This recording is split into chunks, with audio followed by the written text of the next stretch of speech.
I'm here with Thomas Botts today, and we're going to talk about spina bifida, which his mom currently has, and I want to ask him a few questions.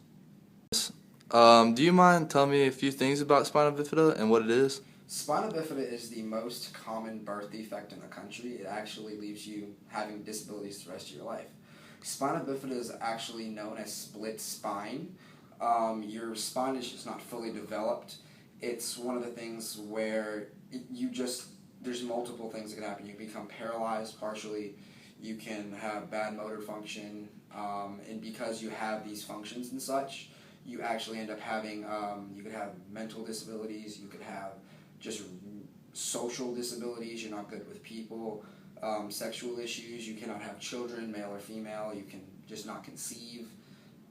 There's so many parts of this one disability that can go out through multiple and other aspects of your life. Do you know what causes spina bifida? Scientists do not exactly know what causes spina bifida. They all think that it's environmental and other such cases, but there is no real idea of how it's brought up. It's a birth defect. How is spina bifida treated in most cases? Spina bifida in most cases, unless you have a CULTA, which cannot be treated or does not need to be treated, it's through surgery. But see, my mom has a little bit different idea of what spina bifida is for her, or what they thought.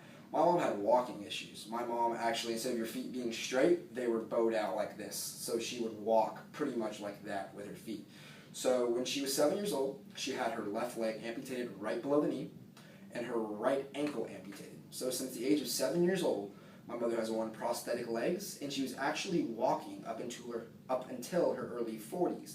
Up and after that, she had to actually go to a wheelchair because spina bifida is it makes your legs and your muscles deteriorate, and it's the whole use it or lose it type deal. So my mother, it started deteriorating and such. Now she can't use it, so she's lost it. So now she's in the wheelchair.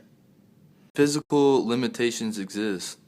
It has a wide-ranging ideas. You could just not walk in total. Your nerves and your spinal cord do not come together enough because it's going to quote-unquote a split spine.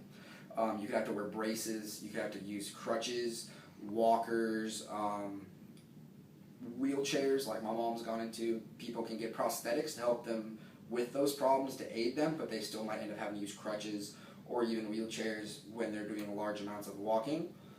So there's so many things that could become and could happen because of your spina bifida. You could not be able to walk, like I said.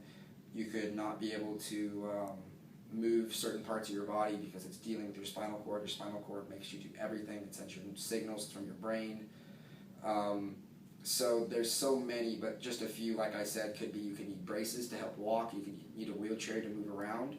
You could use prosthetics to help aid you. And you could also just not be able to walk at all. So in a way, you're partially paralyzed, but you're not. There's also some other things that you can do as of how people can help you. Spina bifida is something that you have to be helped with at first. So people, young kids, for instance, my mom, yeah, she was able to walk beforehand, but she had to get into the prosthetic legs, had to get them on, how to begin to walk with them. It was an aid in needing process.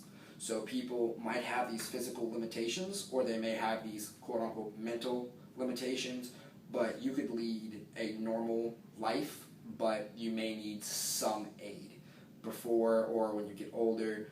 So as of the case of my mom, she needed help with how to relearn how to walk with prosthetics because you don't have an ankle, you don't have some things that you would have.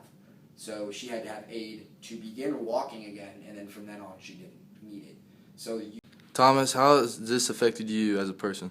It affected me because when my mom was actually pregnant with me, I could not have even been born, or I could have been born with spina bifida. There's 3 tests you can do, but I came out with not being positive for any of them. So I've grown up seeing my mother battle this, and I've seen her become a strong person, and I've also seen how she's gone through something can help me on something that's not so big in my life. I go to the store with her when she needs it. I go to help her with a lot of things. Like I said, she's in the wheelchair. She can't reach some things. So when I'm home or my dad is home, we help her reach stuff, and we help her as much as we can. Thank you for helping me with these questions, and it was a pleasure. Anytime.